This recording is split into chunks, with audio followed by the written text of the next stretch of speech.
அல்லேலூயா. கிறிஸ்துவுடன் தேவ பிள்ளைகளுக்கு கர்த்தர் ரட்சகருமாகிய இயேசு கிறிஸ்துவின் நாமத்தில் அன்பின் வாழ்த்துகள். இந்த நாளிலும் ஆண்டோடைய வார்த்தையை கேட்கும்படியாக ஆண்டோடு நமக்கு பாராட்டின கிருபைக்காய் கர்த்தரை ஸ்தோத்திரிப்போம்.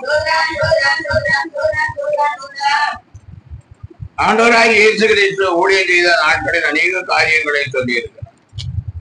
அதே ஒரு காரியத்தை குறித்து நாம் இப்பொழுது பார்க்கலாம். லூக்கா எழுதின சுவிசேஷம் 19ஆம் அதிகாரம் 42ஆம் வசனம். லூக்கா 19:42. லூக்கா 19:42. உனக்கு கிடைத்த இந்த நாளிலாகிலும் உன் சமாதானத்துக்கு ஏற்றவைகளை நீ அறிந்திருந்தாயானால் நலமாயிருக்கும்.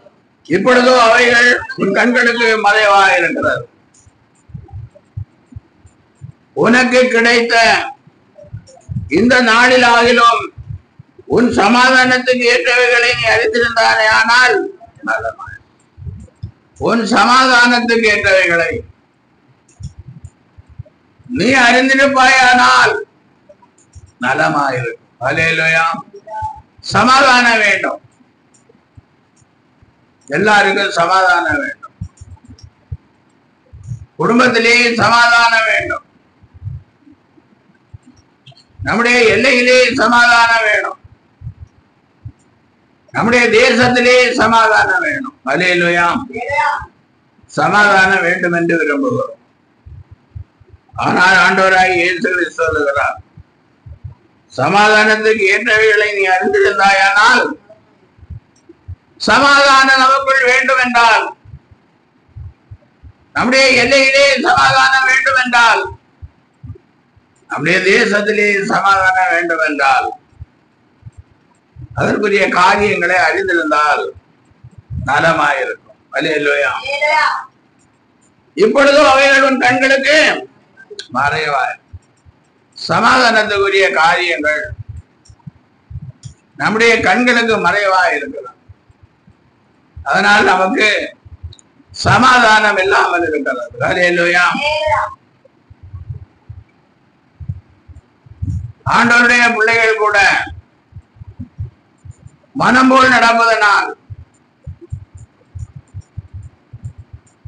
சமாதானத்தை சோதரித்துக் கொள்ள முடியவில்லை. ஒருத்தர் செய்கிற அல்லது ஒருத்தருடைய வாழ்க்கை கர்த்தருக்கு பிரியமில்லாமல் இருக்கும் போது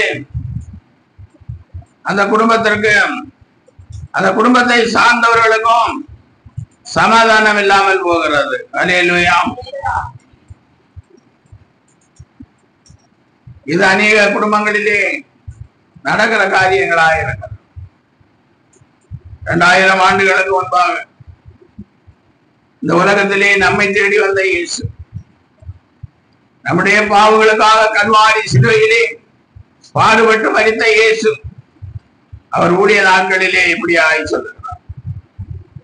என்ன சொல்லுகிறார்? உனக்கு கிடைத்த நாளிலாகும் ஒரு சமாதானத்துக்கு ஏற்றவைகளை அறிந்திருந்தாயானால் நலமாய்.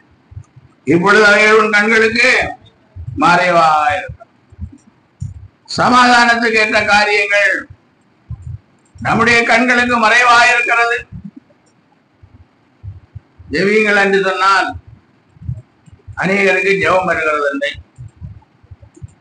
சோத்திர பலி செலுத்துங்கள் என்று சொன்னால் அநேகருக்கு வாயிலே சோத்திர பலி வருகிறதில்லை. சோத்திர பலி இடுகிறவன் தேவனை மகிமைப்படுத்துகிறான். தேவனை மகிமைப்படுத்துகிறது வாயிலே வருவதில்லை. ஆராதிப்பதற்கு அநேகருக்கு மனம் வருவதில்லை. கடைசியிலே சமாதானம் வேண்டும் என்று விரும்புகிறோம். சமாதானம் இல்லையே, சமாதானம் இல்லை. யாரை காரணம் சொல்லுகிறது? பிள்ளைகள் பெற்றோர்களை காரணம் சொல்லுகிறார்கள். பெற்றோர்கள் பிள்ளைகளை காரணம் சொல்லுகிறார்கள். பெற்றோர்களும் பிள்ளைகளும் சபையின் போதகரை சொல்லுகிறார். அல்லேலூயா. சமாதானம் கிடைக்காத வழி ஒருத்தருக்கு ஒருத்தர் குற்றம் சாட்டி கொண்டே இருக்கிறார். ஆனால் சமாதானத்துக்கு ஏற்ற அயோக்கியதைகளை நீ அறிந்திருந்தால் உனக்கு ஆமா நம்மதான் சமாதானம். இப்பொழுது உங்கள் கண்களுக்கு அது மறைவா இருக்கிறது. நம்முடைய கண்களுக்கு மறைவா இருக்கிறது. சமாதானத்தை சுதந்திரித்துக் கொள்ள வேண்டுமே என்ற வழி நம்முடைய கண்களுக்கு மறைவா இருக்கிறது. யோகின் புஸ்தகம் 34ஆம் அதிகாரம் 30ஆம் வசனத்திலே ஒரு ஜனத்துக்கானாலும் ஒரு மனுஷனுக்கானாலும் அவர் சமாதானத்தை அருளினால் யார் கலகம்? அவர் தமது முகத்தை மறைத்தால் அவரை காண்கிறவன் யார்? அல்லேலூயா. ஒரு ஜனத்துக்கானாலும் சரி, ஒரு மனுஷனுக்கானாலும் சரி, ஆண்டவர் சமாதானத்தை கொடுத்தால் தான் சமாதானம் வரும். அல்லேலூயா. இல்லைன்னா சமாதானம் வராது. ஒரு ஜனத்துக்கானாலும் ஒரு மனுஷனுக்கானாலும் அவர் சமாதானத்தை அருளினார் யார் கலங்க பண்ணுவார்? அவர் தமது முகத்தை மறைத்தால் அவரை காண்கிறவர். ஒரு ஜனமானாலும் சரி, ஒரு மனுஷனானாலும் சரி, ஆண்டவர் சமாதானத்தை கொடுத்தால் தான் அவர்களுக்கு சமாதானம். ஆண்டவராய் இயேசு கிறிஸ்து சமாதான காரணராய் இருக்கிறார். அவர் சமாதானத்தை கொடுத்தால் தான் நமக்கு சமாதானம். அதை இன்றைக்கு அநேகர் என்ன செய்கிறார்கள்? மறந்து போயிருக்கிறார். இயேசு சமாதானம் கொடுத்தால் சமாதானம் கிடைக்கும் என்பதை மறந்து போயிருக்கிறார். அநேகர் நினைக்கிறார்கள் நமக்கு வசதி வாய்ப்புகள் பெருகும் போது சமாதானம் வரும். வசதி வாய்ப்புகள் வேண்டும் என்று ஒருவரும் சொல்லவில்லை. அல்லேலூயா. ஐஸ்வர்ய சம்பந்தராகிய இயேசு நமக்காக தரித்திரரானார் என்று வேதம் சொல்லுகிறார். ஏன்? நம்ம ஐஸ்வர்யவான்கள் ஆக்கும்படிக்கு அவர் தரித்திரரானார். அப்ப இயேசு கிறிஸ்துவும் ஐஸ்வர்யம் வேண்டாம் சொல்லல. நாம் ஐஸ்வர்யவான்களாக வேண்டும் என்றே அவர் விரும்புகிறார். ஆனால் அந்த ஐஸ்வர்யம் வந்தால் சமாதானம் கிடைக்கும் என்று நாம் நினைப்பதுதான் தவறு. ஐஸ்வர்யத்தை கொடுக்கிற இயேசு வந்தால்தான் சமாதானம். இயேசு வர வேண்டும். நம்முடைய உள்ளத்திலே இயேசு வர வேண்டும். நம்முடைய இல்லத்திலே இயேசு வர வேண்டும். இயேசு வந்தால் சமாதானம். புருஷனுக்கு தெரியாமல் மனைவி, மனைவிக்கு தெரியாமல் புருஷன் கடன் வாங்குறது, கடைசியில அது எப்படி திரும்ப கொடுக்கிறது? எப்படி திரும்ப கொடுக்கிறது? திரும்ப கொடுப்பதற்கு வழி இல்லை. அங்க எங்கே சமாதானம் இருக்கும்? இயேசு சொல்லுகிறார், நீயோ கடன் வாங்க மாட்டாய் அநேக ஜாதிகளுக்கு. அப்ப இயேசுவை நம்பி இருந்தால், இயேசுவின் பிள்ளையா இருந்தால், இயேசுவின் பாதத்திலே அமர்ந்திருந்து ஜெபித்தால் நாம் கடன் வாங்க வேண்டியதில்லை. கொஞ்சம் பொறுமையா இருந்தா ஆண்டவர் எல்லாவற்றையும் நமக்கு கொடுப்பார். அல்லேலூயா. பொறுமையா இருந்தால் ஆண்டவர் கொடுப்பார். இப்ப எத்தனையோ பேர் தங்க நகை விலை ஏறிக்கொண்டு போகுதுன்னு சொல்லி கடன் வாங்குகிறார்கள். கடன் வாங்கி நகையை வாங்குகிறார்கள். அல்லேலூயா. இப்படியே போனா பிள்ளைகளுக்கு நம்ம 10 சவரன் நகை கூட என்ன செய்ய முடியாது, போட முடியாதுன்னு சொல்லி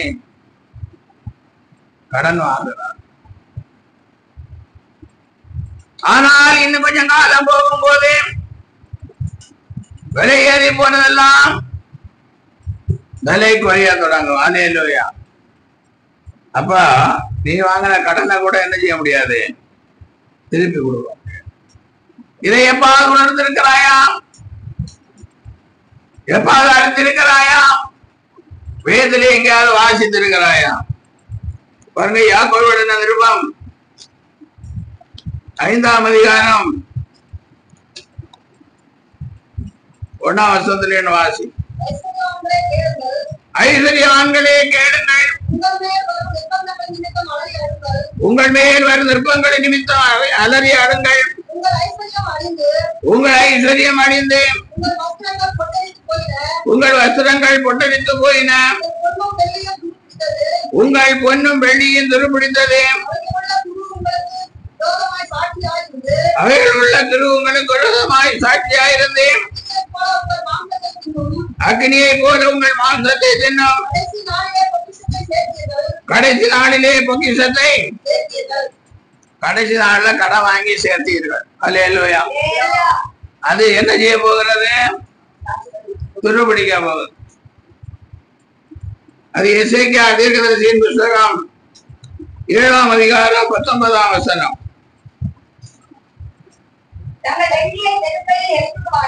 தங்கள் வெள்ளியை தெருக்களில் எரிந்து விடுவார்கள்.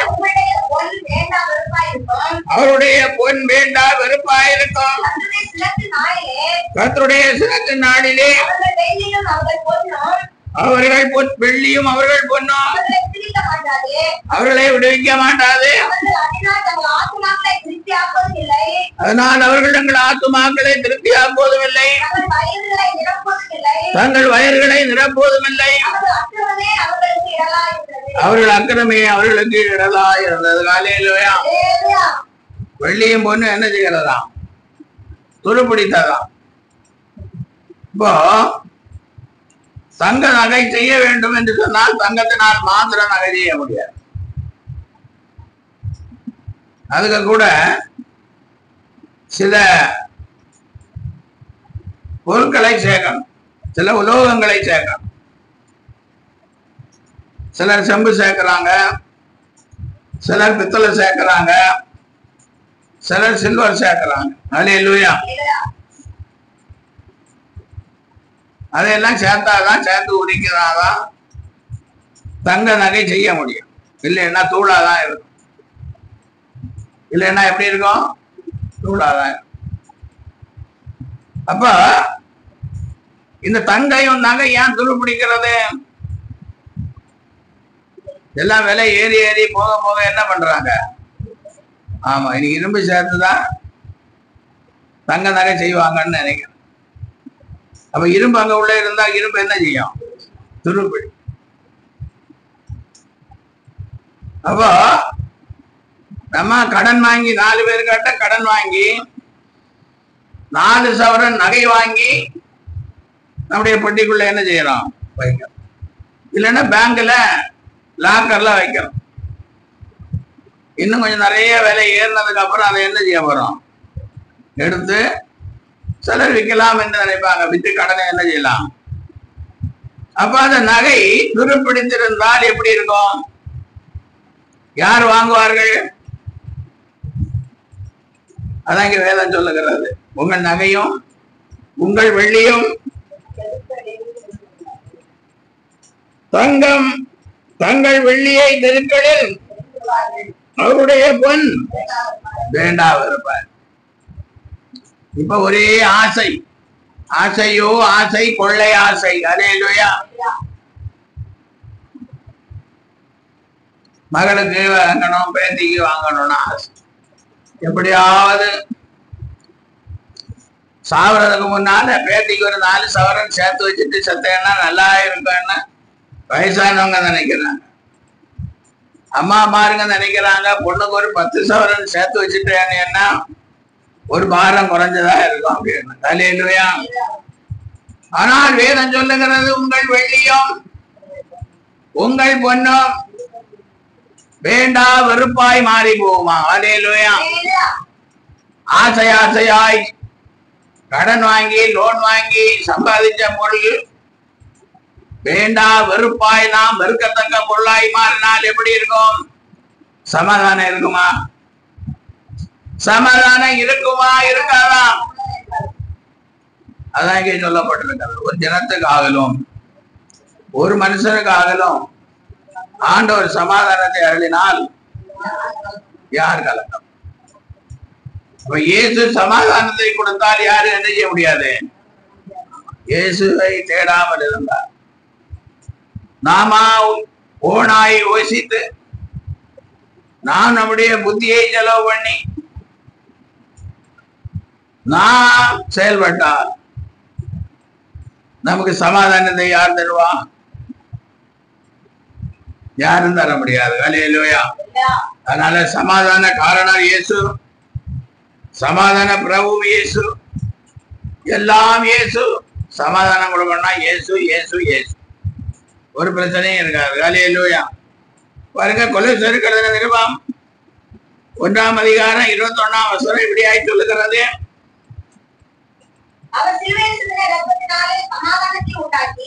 அவர் சிலுவையில் சிந்தின ரத்தத்தினாலே சமாதானத்தை உண்டாக்கி, அவர் சிலுவையில் சிந்தின ரத்தத்தினாலே சமாதானத்தை உண்டாக்கி. சமாதானத்துக்கு ஏதுவானவர்கள் உன் கண்களுக்கு மறைவாய் இருக்கிறது. இப்ப அதை ஆண்டவர் வெளிப்படுத்துகிறார். மறைவாய் இருக்கிறார். எப்படி வெளிப்படுத்துகிறார்? சிலுவையில் சிந்தின ரத்தத்தினாலே சமாதானத்தை உண்டாகும். சிலுவையில் சிந்தின ரத்தத்தினாலே எப்படி சமாதானம் வரும்? 1 யோவான் 1ஆம் அதிகாரம் 7ஆம் வசனத்திலே கடைசி பகுதியை வாசிக்கும் போது, இயேசு கிறிஸ்துவின் ரத்தம் சகல பாவங்களை நீக்கி நம்மை சுத்திகரிக்கும். அல்லேலூயா. இயேசு கிறிஸ்துவின் ரத்தம் சகல பாவங்களை நீக்கி நம்மை. அப்ப இயேசு கிறிஸ்து கல்வாரி சிலுவையில் சிந்தின ரத்தம் சகல பாவங்களை நீக்கி நம்ம என்ன செய்கிறது? சுத்தம் பண்ணது. அப்ப பாவங்கள் நீங்கி நாம் சுத்தமாகும் போது சமாதானம் தானாவே வருகிறது. அல்லேலூயா. அப்ப சமாதான குறைச்சலுக்கு காரணம் என்ன? பாவம். பாவம் சமாதானத்தை தூரத்திலேயே விலக்கி போடுகிறது. பாவம் என்ன செய்கிறது? சமாதானம் உங்க பக்கத்துல வராதபடிக்கு அது ஒரு பெரிய கோட்டையா இருந்து கொண்டிருக்கிறது. பாவம் இது அநேகருக்கு தெரியாது. பாலிய பிள்ளைகளுக்கு தெரிவதில்லை, வயோதிபர்களுக்கும் தெரிவதில்லை, சகோதரனுக்கும் தெரிவதில்லை, சகோதரிக்கும் தெரிவதில்லை. இன்னைக்கு பாக்குறதுக்கு எப்படி இருக்கும்? எல்லாம் நமக்கு இருக்கிறது மாதிரி தெரியும்.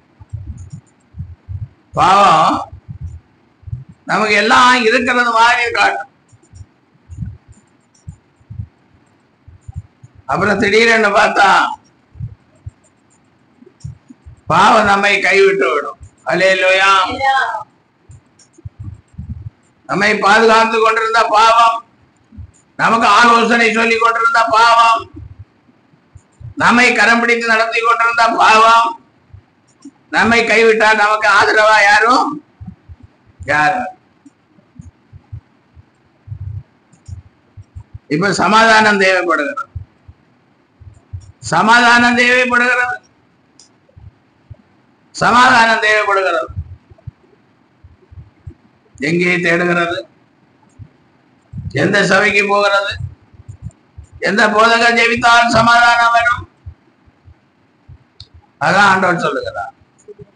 இப்பொழுது சமாதானம் கண்களுக்கு மறைவா இருக்கிறது.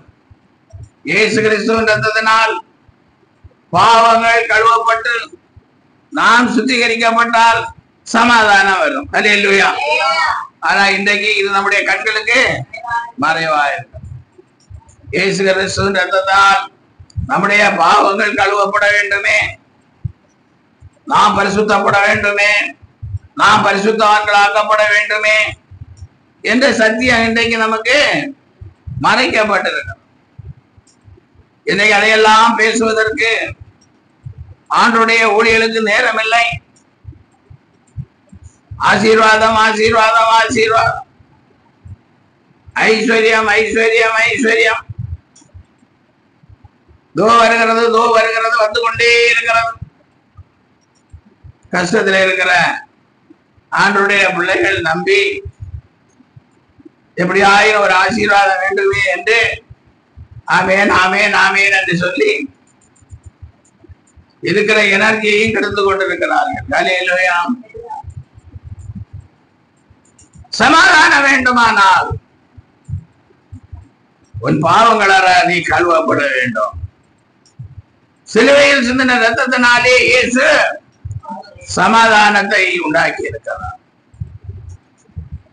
எந்த உலகத்திலே இருக்கிற எந்த மனுஷனானாலும் சரி, எந்த உலகத்திலே இருக்கிற எந்த கிறிஸ்தவனானாலும் சரி, எந்த மத பிரிவை சேர்ந்த கிறிஸ்தவனானாலும் சரி, சமாதானம் வேண்டும் என்று சொன்னா சிலுவையில் சிந்தின ரத்தத்தில்தான் அந்த சமாதானத்தை உண்டாக்கி வச்சிருக்கிறார்.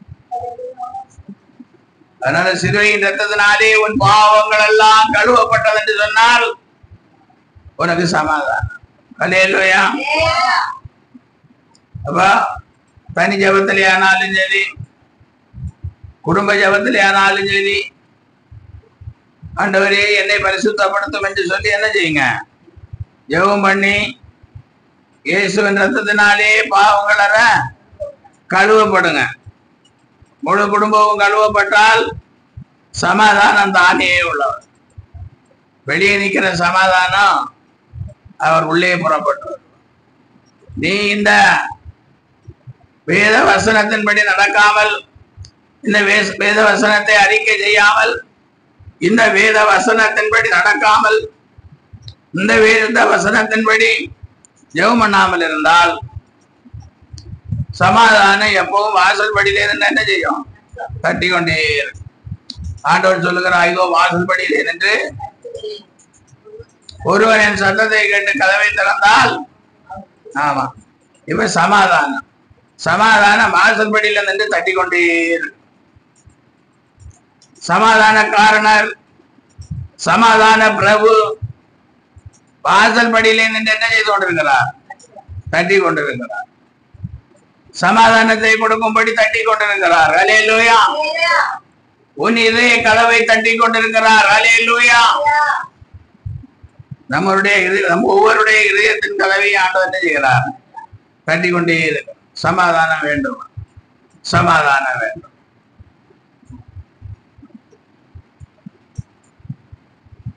சமாதானம் வேண்டும் என்றால் இயேசு கிறிஸ்துவின் ரத்தத்தினால் நாம் பாவங்கள் கழுவப்பட வேண்டும். அல்லேலூயா.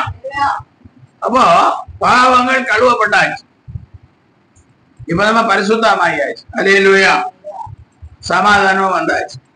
அடுத்த வேதம் சொல்லுகிறது, சங்கீதம் 29:11 சொல்லுகிறது, தம்முடைய ஜனத்திற்கு சமாதானத்தை கொடுக்க. கர்த்தர் நம்முடைய ஜனத்திற்கு பலன் கொடுப்பார். கர்த்தர் தமது ஜனத்திற்கு சமாதானம் அருளி அவர்களை, இப்ப தமது ஜனம் இனி அவருடைய ஜனமாய் நாம் மாற வேண்டும். அல்லேலூயா. இப்போ பாவங்களால கழுவப்பட்டாச்சு, பரிசுத்தவான்களாகவும் மாறியாச்சு, சமாதானம் நமக்குள்ள வந்தாச்சு. அல்லேலூயா. இதுக்கப்புறம் நாம் எப்படி ஜீவிக்க வேண்டும், அவருடைய ஜனமாய் ஜீவிக்க வேண்டும். அல்லேலூயா. பாவத்திலிருந்து பிரித்தெடுக்கப்பட்ட நாம் பாவ உலகத்திலே வாழ்ந்து கொண்டிருக்கிறோம், பாவ மனிதர்கள் மத்தியிலே வாழ்ந்து கொண்டிருக்கிறோம். இப்ப அவர்கள் மத்தியிலிருந்து நாம் என்ன செய்ய வேண்டும், பிரித்தெடுக்கப்பட. பரிசுத்தவான்களோடு கூட ஒரே நகரத்தாரும், ஆமா ஒரே வீட்டாருமாய் வாழ்வதற்கு பிரித்தெடுக்கப்பட வேண்டும்.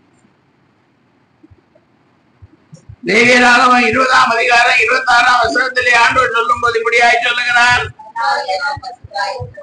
கர்த்தராகிய நான் பரிசுத்தராய் இருக்கிறபடியினாலே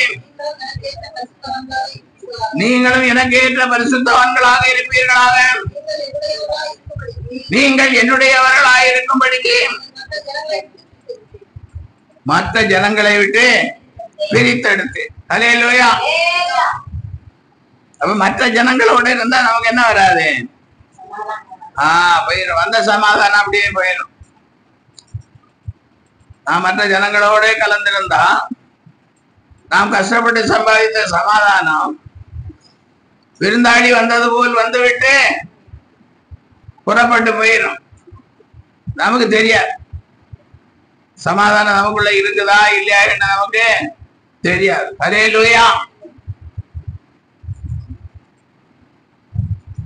சிம்சோன் கர்த்தர் தன்னை விட்டு விலகினதை அறியாதிருந்தான். அதே போல நாம் சமாதானம் நம்மை விட்டு விலகினதை அறியாது. சமாதானம் போய் நிறைய நாளாயிடுச்சு. ஆனா ஏதோ நம்பிக்கையில ஓடிக்கொண்டிருக்கு. அப்படித்தானே?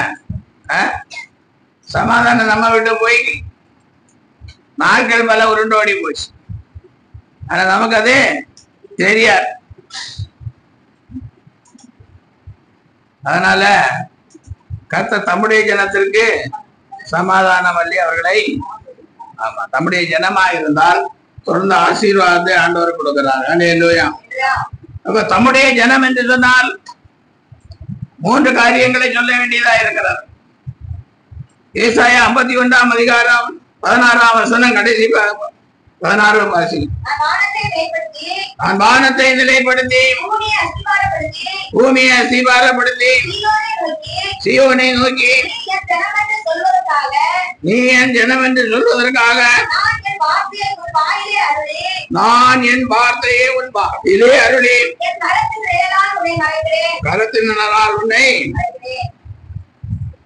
நான் வானத்தை நிலைப்படுத்தி பூமியை அஸ்திபாரப்படுத்தி சீயோனை நோக்கி நீ என் ஜனம் என்று சொல்வதற்காக நான் என் வார்த்தையை உன் வாயிலே அருளுகிறேன். அல்லேலூயா. வார்த்தை எங்க இருக்க வேண்டும்? வாயில. வார்த்தை இருக்கிறதா? நம்முடைய வாயிலே ஆண்டவருடைய வார்த்தை இருக்கிறதா?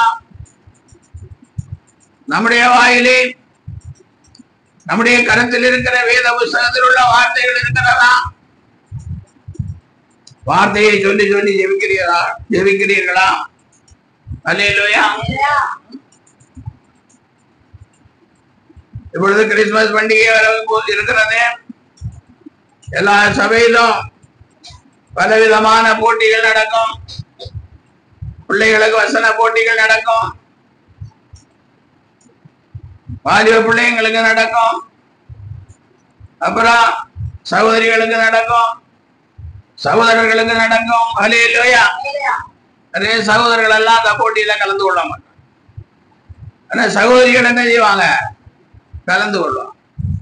ஏன்னா ஒரு பிரைஸ் வாங்கணுமேன்னு கலந்து கொள்வாங்க. அல்லேலூயா. அப்போ வார்த்தை உங்கள் வாயிலே இருந்தால், வார்த்தை உங்கள் இதயத்திலே இருந்தால், வார்த்தை என்ன செய்வீங்க? பேப்பர்ல எழுதுவீங்க. வார்த்தை இதயத்திலே இல்லை, வார்த்தை வாயிலே இல்லை என்றால் பரீட்சைக்கு என்ன செய்ய முடியாது? எழுதலாம். ஒரு வருஷத்திலேயே 52 வருஷம் வாரம் இருக்கிறது. 52 வசனம் இல்ல 50 வசனம் கொடுக்கிறோம். 50 வசனம் எழுதுனா பரிசு கிடைக்கும். அல்லேலூயா. ஆனா நான் 25 வசனம் எழுதுனேன், எனக்கே பரிசு இல்லையா? அல்லேலூயா. நம்ம ஒழுங்கு என்ன ஒழுங்கு? 50 வசனம் எழுதுனா பிரைஸ் கிடைக்கும். அப்போ பிரைஸுக்கு ஆசை இருக்கிறது, பந்தய பொருளை பெற்றுக் கொள்ளும்படி ஆசை இருக்கிறது. ஆனால் வாயில என்ன இல்லை? வார்த்தை, வசனம் இல்லை. வாயிலே வார்த்தை வர மாட்டேன். அப்ப என்ன பண்றது? ஓடுகிறவர்கள் எல்லாரும் ஓடுகிறார்கள், ஒருவனே பந்தய பொருளை. ஆனா நீங்க எல்லாரும் பெற்றுக்கொள்ளும்படி ஓடுங்க. கிறிஸ்துமஸ் பரிசைக்கு பிரைஸ் பெற்றுக்கொள்ளணும்னு சொல்லி எல்லாரும் என்ன செய்யுங்க? பிரயாசப்படுங்க. அல்லேலூயா. பிரைஸ பெற்றுக்கொள்ளணும்னா படிங்க. உங்கள் இதயத்தில் உங்கள் வாயில் என்ன இருக்கணும்? வசனம் இருக்க வேண்டும். ஏதாவது வசனம் இருக்கக்கூடாது. சுத்தி சுத்தி பாக்குறாங்க, சர்ச்சுக்குள்ள சுத்தி சுத்தி பாக்குறாங்க. ஏதாவது ஒரு வசனம் தென்பட்டா அதை எழுதி வைக்கிறாங்க. பரவாயில்ல, அது ஒன்னோ ரெண்டோ தான் எழுத முடியும். அல்லேலூயா. 50 வேணுமே, 48க்கு என்ன பண்ற? சர்ச்சில் சோர்ல பார்த்து ஒன்னோ ரெண்டோ வசனம் என்ன செய்யலாம்? எழுதிக்கலாம். அப்போ 48க்கு என்ன பண்றது? பரிசை பெற்றுக்கொள்ள வேண்டுமானால் 50 வேண்டுமே.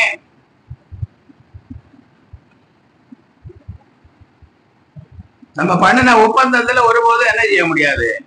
மாற முடியாது. 50 வசனம் எழுதுனா பரிசு. 50 வசனத்தை எழுதுனா என்ன வரும்? பரிசு வரும். அல்லேலூயா. இல்லைன்னா வரும். அதனால ஆண்டவருடைய ஜனங்களுடைய வாயிலே என்ன இருக்கும்? வார்த்தையை ஆண்டவர் வைத்திருக்கிறார். அவர்கள் அந்த வார்த்தையை எழுதுவார்கள். அவர்கள் ஆண்டவருடைய ஜனம். அல்லேலூயா. அடுத்தபடியாய் பார்க்கும்போது ஏசாயா 43ஆம் அதிகாரம் 21ஆம் வசனத்திலே சொல்லப்பட்டிருக்கிறது, இந்த ஜனத்தை எனக்கென்று ஏற்படுத்தினேன், இவர்களின் துதியை சொல்லி வருவார்கள். அல்லேலூயா. இந்த ஜனம் என்னுடைய ஜனம், இந்த ஜனத்தை எனக்காக ஏற்படுத்தி வைத்திருக்கிறேன், இவர்களின் துதியை சொல்லி வருவார். நான் எல்லாம் கொஞ்சம் வாலிப வயசு இருக்கும் போதெல்லாம் ஊர்ல இருந்த பெந்தைய சபைக்கெல்லாம் போயிருக்கிறோம். அதாவது நண்பர்கள் உறவினர்கள் எல்லாம் பான்னு சொல்லி கூப்பிட்டு போவாங்க. அங்க பாத்தீங்கன்னா எல்லாரும் சோத்திரம் பண்ணுவாங்க. சோத்திரம் பண்ணி கொண்டே இருப்பாங்க. அப்ப போதகர் திடீர்னு என்ன செய்வாரு? பேண்ட டமால் டமால் டமால்னு அடிப்பார். அப்ப கூட நிறைய பேர் சோத்திரம் பண்றதை என்ன பண்ண மாட்டாங்க? நிறுத்த மாட்டாங்க. சோத்திரம் போயிட்டே இருக்கும். அவர் திரும்ப திரும்ப அடிப்பார். அடுத்த புரோகிராமுக்கு போகணுமே. இப்ப பேண்ட் அடிக்க வேண்டியதே தேவையில்லை. அல்லேலூயா. இப்ப இருக்க கர்த்தருடைய ஜனங்களுக்கு பேண்ட் என்ன செய்ய வேண்டியது இல்லை, அடிக்கவே தேவையில்லை. பாஸ்டர் சோத்திரம் பண்றத அப்படியே ஒரு வினாடி நிப்பாட்டினாலே போதும், சோத்திரம் எங்கேயோ போயிருது. அல்லேலூயா. சோத்திரம் வர மாட்டேங்குது. மனம் திரும்புகிற ஒரே பாவி நிமித்தம் பரலோகம் சந்தோஷப்படும். மனம் திரும்பின பாவிகளாய் நாம் இல்லை. இப்போது மனம் திரும்பாத பாவிகளாகவே இருந்து கொண்டிருக்கிறோம். அல்லேலூயா. ஆண்டவர் ஏற்படுத்தின ஜனமா இல்ல, துதிக்கும்படி ஏற்படுத்தின ஜனமா இருந்தால் நிச்சயமாக துதி வருவா இல்லை. அல்லேலூயா. இன்னைக்கு நிறைய புரோகிராம், பயங்கரமான புரோகிராம், ப்ராஜெக்ட் எல்லாம் என்னைக்கு வருகிறது? எல்லாம் ஞாயிற்றுக்கிழமை வருகிறது. காய்ச்சல் ஜுரம் எல்லாம் என்னைக்கு வருகிறது? ஞாயிற்றுக்கிழமை வருகிறது. பாந்தி பேதி எல்லாம் எங்கே என்னைக்கு வருகிறது? ஞாயிற்றுக்கிழமை வருகிறது. எல்லா பிரச்சனையும் ஞாயிற்றுக்கிழமை வருகிறது. அல்லேலூயா. அந்த பிரச்சனை வர ஜனம் ஆண்டவருடைய ஜனமா இல்ல. இந்த ஜனத்தை எனக்காக ஏற்படுத்தினேன், இவர்களின் துதியை சொல்லி வருவார்கள். அல்லேலூயா. ஆண்டவருடைய ஆலயத்துல வந்து துதித்துக் கொண்டிருக்கிறவர்கள் துதியின் சத்தத்தை கேட்க பண்ணுங்கள். அல்லேலூயா. துதியின் சத்தத்தை ஆண்டவருடைய காது கேட்க பண்ணணும். அப்படி துதித்தாதான் ஆண்டவருடைய ஜனம். சரி, அடுத்தபடியாய் பாருங்க, 2 நாளாகமம் 7ஆம் அதிகாரம் 14ஆம் வசனம். என் நாமம் தரிக்கப்பட்ட என் ஜனங்கள் தங்களை தாழ்த்தி ஜெபம் பண்ணி என் முகத்தை தேடி பொல்லாத வழிகளை விட்டு திரும்பினால் பரலோகத்தில் இருக்கிற நான் கேட்டேன், அவர்கள் பாவத்தை மன்னித்து அவர்கள் தேசத்துக்கு சேமத்தை கொடுப்பேன். என் நாமம் தரிக்கப்பட்ட என் ஜனங்கள் தங்களை தாழ்த்தி ஜெபம் பண்ணி என் முகத்தை தேடி தங்கள் பொல்லாத வழிகளை விட்டு திரும்பினால் அப்பொழுது பரலோகத்தில் இருக்கிற நான் கேட்டு அவர்கள் பாவத்தை மன்னித்து அவர் தேசத்துக்கு சேமத்தை கட்டளையிடுவேன். அல்லேலூயா. அப்போ ஆண்டுடைய நாமம் தரிக்கப்பட்ட ஆண்டுடைய பிள்ளைகள் தங்களை என்ன செய்யணும்? தாழ்த்தி ஜெபம் பண்ணி முகத்தை தேடணும். ஆண்டுடைய முகத்தை தேடணும். ஆண்டுடைய முகம் எங்க இருக்கு? ஆண்டுடைய முகம் பரலோகத்திலே இருக்கிறது. அல்லேலூயா. பூமியிலே இருக்கிறது. என்னால நம்ம பரலோகத்தை நோக்கிதான் என்ன செய்யணும்? முகத்தை தேடி தங்கள் பொல்லாத வழிகளை விட்டு திரும்பினால் அப்பொழுது பரலோகத்தில் இருக்கிற ஆண்டவர் கேட்டு தேசத்துக்கு நமக்கு சேமத்தை கொடுப்பார். அல்லேலூயா. தமிழ் ஜனத்துக்கு என்ன கொடுப்பார்? சேமத்தை கொடுப்பார், சமாதானத்தை கொடுப்பார். பொல்லாத வழிகளை விட்டு திரும்பணும். பொல்லாத வழிகளை விட்டு திரும்புகிறோமா? முடியலையே மாஸ்டர். நானும் முயற்சி பண்ணி பார்க்கிறேன். சாயங்காலம் ஆனா வேலை முடிஞ்சு வீட்டுக்கு வரும்போது பொல்லாததை தேட வேண்டியதா இருக்கிறது. இதை சொன்னாதான் ஆம்பளைங்க என்ன செய்யறது? சபைக்கே வர்றது. பொல்லாத வழியை விட்டு திரும்பணும்னு என்ன ஆம்பளைங்க என்ன பண்றது இல்ல? எல்லாம் கீழ்ப்படியாதவங்க, இந்த சத்தத்தை கீழ்ப்படியாதவங்க, சத்தத்தை கேட்காதவங்க. சாத்தான் அவன் ஊர்ல கொண்டு போட்டு இடியடின்னு இடிச்சு உரல்ல போட்டு குத்தான்னு என்ன செய்வான்? குத்துவான். அப்புறம் தாகம் தாகம் தாகம். யாருக்கு தாகம் வந்தது? ஐஸ்வர்யாவனுக்கு தாகம் வந்தது. அல்லேலூயா. தாகம் தாகம் தாகம். ஒரு சொட்டு உனக்கு விரலையாவது கொண்டு தடவு. பாஸ்டர் உங்க விரல்ல கொஞ்சம், அந்த சுண்டு விரல்ல கொஞ்சம் தண்ணியை தொட்டு கொஞ்சம் தடவியாவது தாகத்தை என்ன செய்யுங்க? எல்லாரும் நினைக்கிறாங்க இப்படியே செத்து போனா அப்படியே நம்ம பிரச்சனை முடியும். முடியவே முடியாது சகோதரனே, சகோதரியே. நீ செத்ததுக்கு அப்புறம் தான் உனக்கு பிரச்சனையே பெருசு. உன்னை உயிரோடு எழுப்பி வச்ச ஆண்டவர் என்ன செய்வார்? ஆமா, குத்துன்னு குத்துவார். அல்லேலூயா. ஆண்டுடைய வாழ்க்கையை கீழ்ப்படியாம பொல்லாத செய்த உனக்கு உன்னை மரித்தோரிலிருந்து உயிரோடு எழுப்பி குத்துன்னு குத்துவார். அல்லேலூயா. ஆமா. அங்கே புழு சாகாமலும் நெருப்பு அமையாமலும் இருக்கும். மூக்கிலோடி புழு ஏறும், ஒண்ணு காதலோடி வரும், அப்புறம் ஒண்ணு வாயிலோடி வரும். அப்படி எங்கெங்கெல்லாம் ஓட்டை இருக்கோ அங்கெல்லாம் ஒவ்வொரு பாம்பு அப்படியே வரும். எப்படி இருக்கும்? அது காலம் புள்ளா வரும், காலம் புள்ளா வரும். அங்கே புழு சாகாமலும் நெருப்பு. ஆமா. குத்துன்னு குத்துனா மட்டும் போதாது, இதெல்லாம் நடந்து கொண்டே இருக்கும். அதனால நீ ஆண்டுடைய ஜனமா இருந்தால் சமாதான ராஜ்யத்திலே சேரலாம், இல்லைன்னா துக்கமுள்ள ராஜ்யத்திலே தான் போவாய். அல்லேலூயா. அடுத்தபடியாய் பாருங்கள், ஏசாயா 48ஆம் அதிகாரம் 18ஆம் வசனம். என் கற்பனைகளை கவனித்தாயானால் நலமாயிருக்கும். அப்பொழுது உன் சமாதான நதியை போலும், உன் நீதி சமுத்திரத்தின் அலைகளை போலும் இருக்கும். அல்லேலூயா. என் கற்பனைகளை கவனித்தாயானால், கற்பனைகளை கவனித்தால் நலமாயிருக்கும். கற்பனைகளை, ஆண்டுடைய கற்பனைகளை கொஞ்சம் கவனிச்சு பாருங்க. அல்லேலூயா. அப்பா நலமாயிருக்கும். அந்த கற்பனை என்ன பண்ணுகிறது? என் கற்பனைகளை கவனித்தாயானால் நலமாயிருக்கும். அப்பொழுது உன் சமாதான நதியை போலும். சமாதானம் எப்படி வரும்? நதியை போல் வரும். பற்றாத ஜீவ நதியாக வந்து கொண்டே இருக்கும் சமாதானம். அல்லேலூயா. நதியை பார்த்திருக்கிறீங்களா? ஆற பார்த்திருக்கிறீங்களா?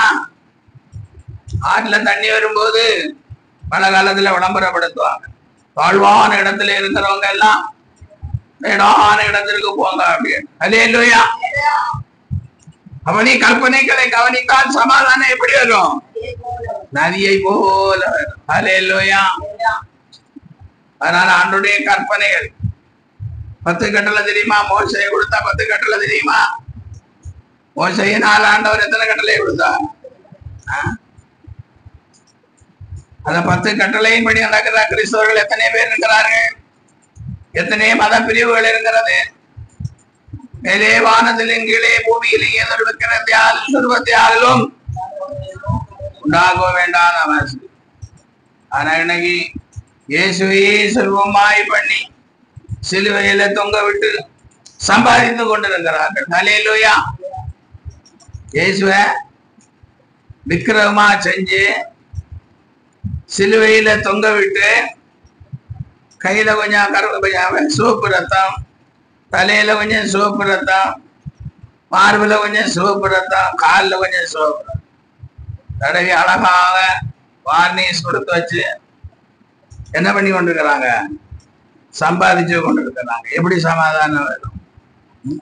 மேலே வானத்திலும் கீழே பூமியிலே யாதொரு விக்கிரகத்தை ஆகலும் சொருபத்தை ஆகலும் உண்டாக்க வேண்டாம் அவைகளை. அப்ப கட்டளையை கவனித்தாயானால் நலமாயிருக்கும். அப்ப நதியை போல சமாதானம் புறப்பட்டு வரும். ஹல்லேலூயா. அப்புறம் பாருங்க, அடுத்தபடியாய் ரோமர் 2:10. ரோமர் 2ஆம் அதிகாரம். முன்பே யூதரிலும் பின்பு கிரேக்கரிலும் எவன் நன்மை செய்கிறானோ அவனுக்கு மகிமையின் கனமும் சமாதானம் உண்டாகும். யூதரானாலும் சரி கிரேக்கரானாலும் சரி எவன் நன்மை செய்கிறானோ. ஹல்லேலூயா. யூதர்கள் என்று சொன்னால் பக்தி வைராக்கியம் உடையவர்கள், கிரேக்கர்கள் என்று சொன்னால் அறிவு பெருத்தவர்கள். ஹல்லேலூயா. ஞானிகள். அப்ப பக்தி உள்ளவனானாலும் சரி அறிவு பெருத்தவனானாலும் சரி நீ எவன் ஆனாலும் நன்மை செய்தால் உனக்கு என்ன வரும்? சமாதானம். ஹல்லேலூயா. நிறைய பேர் நன்மை செய்கிறது இல்லை. நான் எஸ்எல்சி படிச்சு முடிச்சு சென்னை வந்தேன். அப்ப அந்த வேலை தேடி போற இடத்துல எல்லாம் இந்த சர்டிஃபிகேட்டுக்கு ஜெராக்ஸ் எடுத்து அதுல கெசட்டட் ஆபீசர் ஒரு சைன் போட்டு தான். எத்தனையோ ஆபீஸ் அலுவலகம் எல்லாம் ஏறி இறங்கி இருக்கிறேன். நிறைய பேர் சைனே போட்டது கிடையாது. ஹல்லேலூயா. அதனால சில வேலைகளை நான் சம்பாதித்து கொள்ள முடியாம போச்சு. ஒன்னும் தெரியாது, உனக்கு அப்பனை தெரியாதான் நல்லா சொல்லிட்டு இருந்தாங்க. சர்டிஃபிகேட் ஒரிஜினல் சர்டிஃபிகேட்டை பார்த்து அந்த ஜெராக்ஸுக்கு ஒரு சைன் போடுறோம்.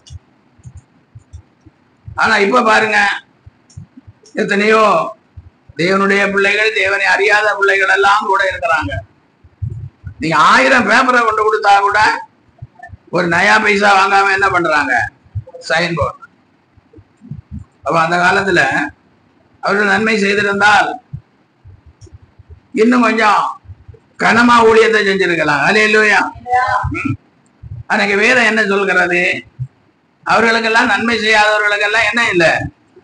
சமாதானம். அவனுக்கு சமாதானம் இருந்திருக்காது. அந்த சைன் போடாதவனுக்கு சமாதானம் இருந்திருக்கிறாரு. அவன் குடும்பத்துக்கு சமாதானம் இருந்திருக்கா. வேதாந்தம் என்ன சொல்றது?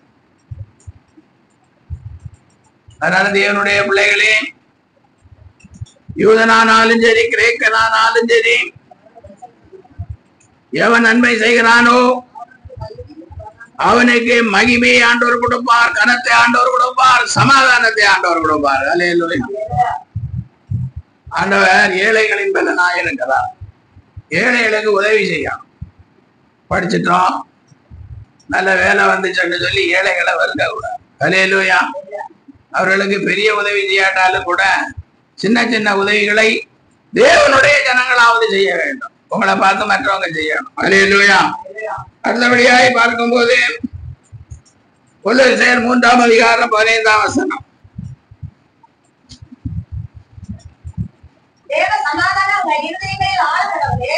தேவ சமாதானம் உங்கள் இதயங்களில் ஆள கடவுது.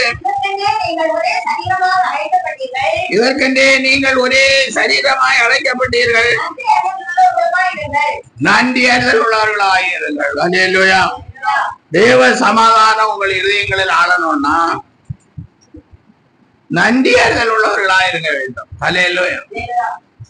ஆண்டவராகிய இயேசு கிறிஸ்து நமக்கு எவ்வளவு நன்மை செய்திருக்கிறார். ஒன்றா ரெண்டா எத்தனை ஜெபத்திற்கு பதில் தந்திருக்கிறார். அல்லேலூயா. அதை மறக்க கூடாது, ஒரு நாளும் மறக்க. நிறைய பேர் மறந்ததுனாலதான் இன்றைக்கும் கஷ்டப்பட்டு கொண்டிருக்கிறார். சின்ன காரியமோ பெரிய காரியமோ எவ்வளவோ உதவி ஆண்டவர் நமக்கு செய்திருக்கிறார். அல்லேலூயா. தேவ சமாதானம் உங்கள் இருதயங்களில் ஆளக்கணும், இருதயத்தில் ஆளணும். ஆனா இன்னைக்கு தேவ சமாதானம் இருதயத்துல கிடையாது. நல்லாதான் பேசிக் கொண்டிருப்பாங்க புருஷன் மனைவி பிள்ளைகள். திடீர்னு பார்த்தாச்சுன்னா புரோகிராமே மாறிடும். அல்லேலூயா. புரோகிராம் என்ன ஆயிடும்? மாறி பயங்கரமா மாறிடும் புரோகிராம். அப்புறம் சமாதானத்தையும் பார்க்க முடியாது, சந்தோஷத்தையும் பார்க்க முடியாது. விளக்கம் நிறைய நம்ம கிட்ட இருக்கு.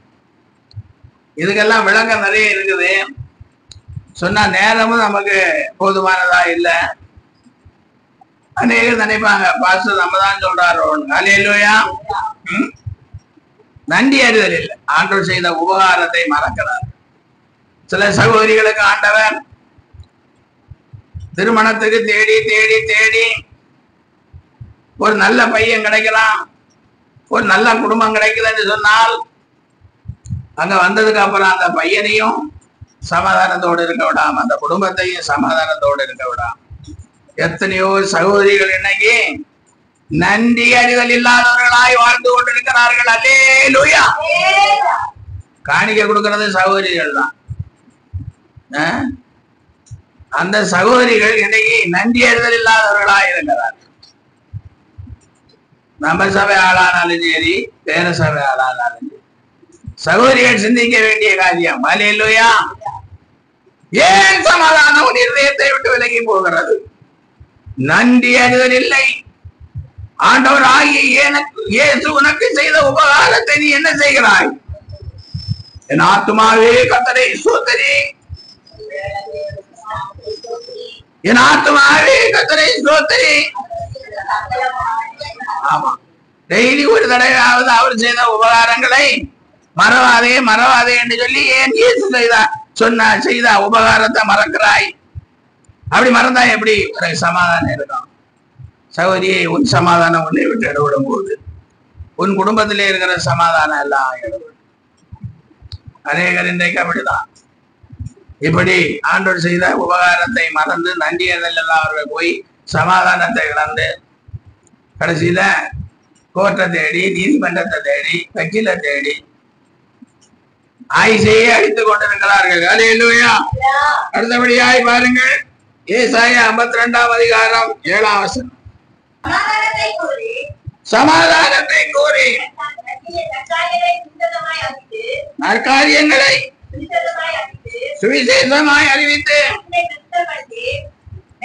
ரட்சிப்பை பிரசித்தப்படுத்தி உன் தேவன் ராஜரீகம் பண்ணுகிறார் என்று சீயோனுக்கு சொல்லுகிற சுவிசேஷனுடைய பாதங்கள் மலைகளின் மேல் அழகாயிருக்கு, எவ்வளவு அழகா இருக்கின்றன. அல்லேலூயா. சமாதானத்தை கூறி, சமாதானத்தை கூறி நற்காரியங்களை சுவிசேஷமாய் அறிவித்து ரட்சிப்பை பிரசித்தப்படுத்துகிற சுவிசேஷனுடைய பாதங்கள் எவ்வளவு அழகா இருக்கு. அல்லேலூயா. பாருங்க, மத்தேயு எழுதின சுவிசேஷம் 10 அதிகாரம் 13 வசனம். அந்த வீடு பாத்திரமாய் இருந்தால் அவன் நீங்க கூர்ண சமாதானம் அவன் மேல் வர கடவுது.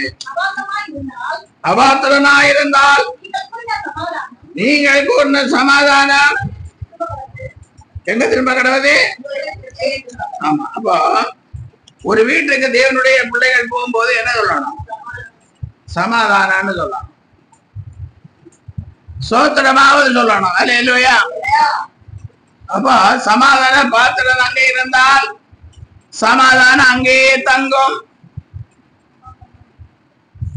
சமாதான பாத்திரம் இல்லை என்றால் திரும்ப நம்மளதை சொன்னவங்க கிட்டே ஹல்லேலூயா. அப்போ நமக்கு அவங்க சொல்லலன்னா நம்ம அப்பப்ப சமாதானம் சொல்லி பல வீடுகளிலே சமாதானம் சொல்லி அவர்கள் அதை ஏற்றுக்கொள்ளாமல் இருந்தால் அந்த சமாதானம் நமக்கு திரும்ப. அப்ப நம்ம இடத்துல திரும்ப வந்தாச்சுன்னா என்ன அர்த்தம்? ஏகப்பட்ட சமாதானம் நமக்கு சேர்ந்து கொண்டே இருக்கணும். ஹல்லேலூயா. அப்போ நாம் மற்றவர்களுக்கு என்ன செய்யணும்? சமாதானம் ஒரு சுவிசேஷம். இயேசு சமாதான பிரபு, இயேசு சமாதான காரணர், இயேசுவே இயேசு என் சமாதானத்தை உங்களுக்கு வைத்து போகிறேன், உலகம் கொடுக்கிற பிரகாரம் நான் கொடுக்கிற சமாதானம் பெரிதாயிருக்கும், கலங்காமலும் பயப்படாமலும் இருக்கு. ஹல்லேலூயா, ஹல்லேலூயா. பாருங்க, ரோமர்கள் நிருபம் 16ஆம் அதிகாரம் 20ஆம் வசனத்திலே சமாதானத்தின் தேவன் சீக்கிரமாய் சாத்தானை உங்கள் கால்களின் கீழே நசுக்கி போடுவார். நம்முடைய கர்த்தராகிய இயேசு கிறிஸ்துவினுடைய கிருபை உங்களுடனே கூட இருப்பதாக. சமாதானத்தின் தேவன் சீக்கிரமாய் சாத்தானை. அப்ப இது காரணம் என்ன? சமாதான குறைச்சல் உண்டு பண்ணுகிறது சாத்தான் தான்.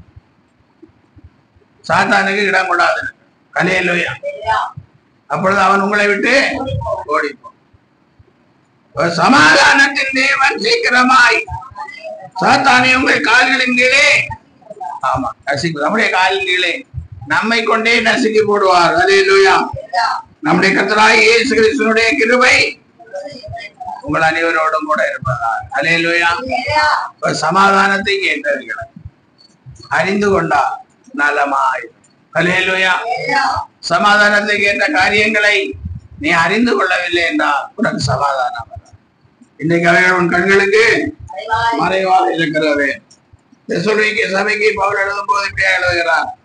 தெசலோனி 1 தெசலோனிக்கே 5ஆம் அதிகாரம் 23. சமாதானத்தின் தேவன் தாமே உங்களை முற்றிலும் பரிசுத்தமாக்குவாராக. உங்கள் ஆவி ஆத்துமா சரீரம் முழுவதும்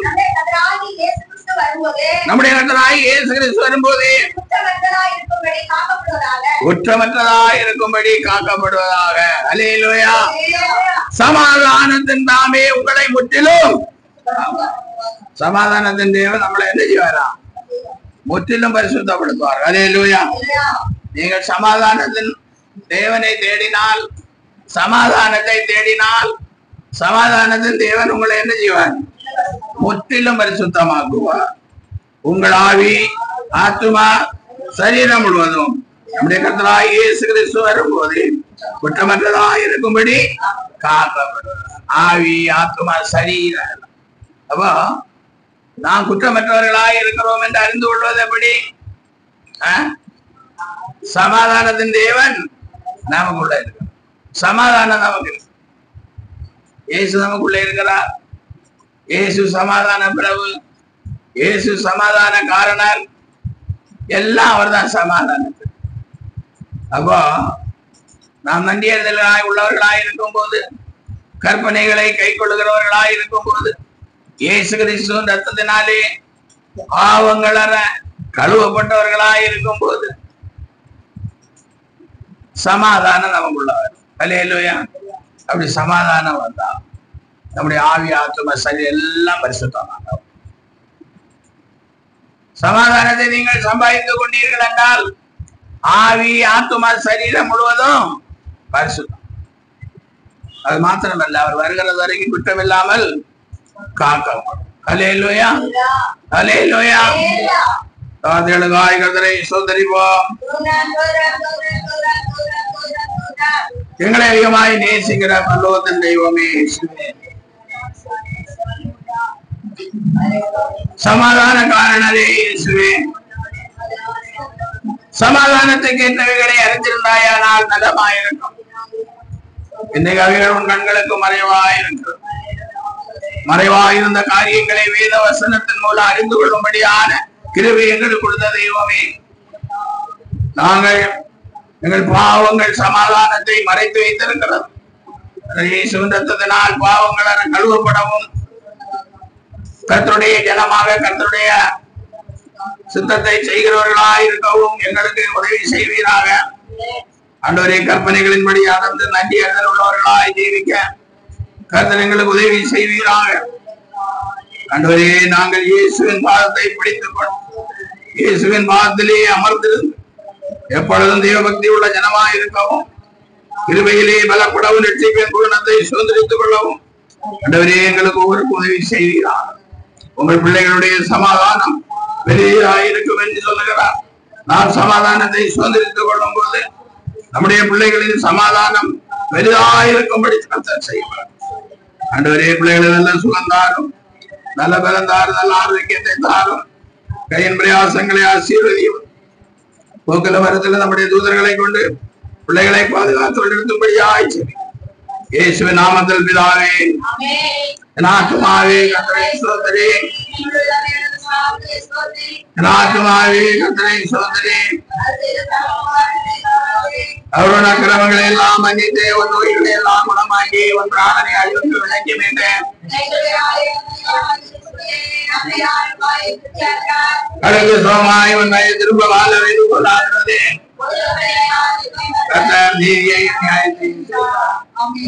நம்முடைய கர்த்தராகிய இயேசு கிறிஸ்துவினுடைய கிருபையும் பிதாவாகிய தேவனுடைய அன்பும் பரிசுத்த ஆவியானுடைய ஐக்கியமும் நடத்தலும் அபிஷேகமும் ஆசீர்வாதம் வார்த்தையை கேட்ட பிள்ளைகளோடும் சகல பரிசுத்தங்களோடும் நித்திய ஜீவன் ஊழியத்தோடும் என்றென்றைக்குமாய் இருப்பதாக.